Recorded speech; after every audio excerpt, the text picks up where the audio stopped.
Hi, my name is Gabby Manriquez, and I'm on staff with InterVarsity Christian Fellowship. I work at Cal State Northridge and USC. I am the team leader along with my husband at Cal State Northridge, and I also help with the La Fe ministry, which means Latino Fellowship at USC. And I've been working with Latino students on college campuses since 2015. And I just wanted to share with you a little bit about what God has been doing through our ministry. So, this August, because of the pandemic, we were unsure of how we were going to reach out to new students, how we were going to be reaching out to freshmen or to transfer students if we couldn't be on campus and we had to do everything remotely. And so there was a time of great uncertainty, and we were praying and seeking the Lord. And we just felt led to reach out to students through social media. And so that's what we did. Our primary way of contacting new students and reaching out to them was through Instagram. And we were just floored by the response. We had more than 60 students interested in learning more about InterVarsity or having a faith discussion with us.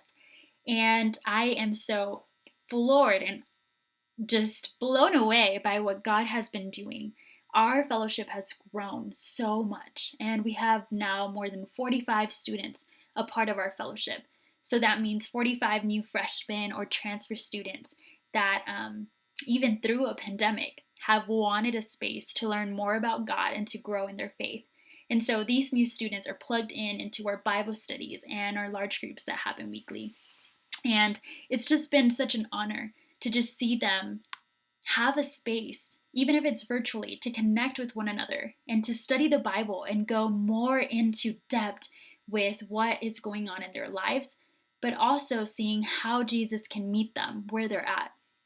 And I wanted to share with you a story about a student from La Fe, our Latino fellowship at Cal State Northridge. Her name is Kat, and I met Kat through Instagram. And so when I reached out to Kat, she actually was like, wow, I have been praying and looking for a space like this. And so we connected right away. And so she joined all our events that we had those first weeks, and she ended up joining La Fe. And so every week she would be at our Bible study. And I have just been so floored by how God has met her and how she has grown in her faith.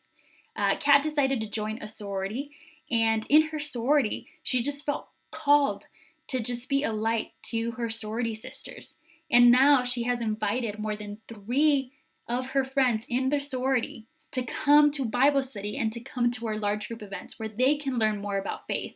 And her friends have said to her, thank you so much for showing me a space like this where I can just be real and I can have hope again. I truly believe that in this time, it's probably the most important time that I've ever done ministry, because students, college students, more than 80% of college students are now open about having mental health issues. They are facing anxiety, they are facing depression, they are facing stress like no other year. And they really are missing out of just the connection, the human connection with one another. I know some students that have been living in the dorms, all isolated by themselves because they can't have roommates and they can't have events. And so we offer a space where they can have genuine friendships, but also they can learn more about Jesus and they can learn more about who God is, and that God sees them, God hears them, and God cares for them. This is an important time to do college ministry because students need to be reminded of hope. Students need to be reminded of who God is, even in this hard season. And so I just want to thank you all so much for being a part of this ministry where lives are being impacted, and we see God grow our fellowship so much, even in the midst of a season where we didn't know. We didn't know a few months ago how are we going to do this, but we serve a God that is creative, and we serve a God that is faithful. And so I'm just so happy to be able to share this with you. Thank you so much.